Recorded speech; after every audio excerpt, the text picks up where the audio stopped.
पूर्ण shoulder 6.5 inch घेतलेला आहे।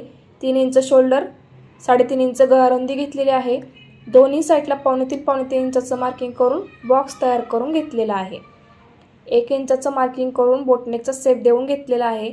इथे दोन्ही शेपच्या मध्ये 1 इंचचा स्पेस ठेवलेला आहे आणि दोन्ही साईडला 3.5 इंचाचं मार्किंग करून बॉक्स तयार करून घेतलेला आहे। खालचा जो स्पेस आहे तो 1.5 इंच ठेवलेला आहे आणि यानंतर बघा ही जी लाईन आहे त्या लाईनीचा मी मध्य काढून घेतलेला आहे आणि त्या मध्यापर्यंत बघा इथून लाईन ओढलेली आहे आणि त्या मध्यापासून इथपर्यंत लाईन ओढून घेतलेली आहे आणि ह्या दोन लाईनचा मध्य काढून घेतलेला आहे आणि त्या मध्यापासून बघा अर्धा इंचाचं मार्किंग करून असे गोलाकार मी शेप देऊन घेतलेले आहेत आणि आपला सुंदर असा बोटनेकचा शेप रेडी झालेला आहे। तुम्हाला याचं कटिंग करून दाखवते।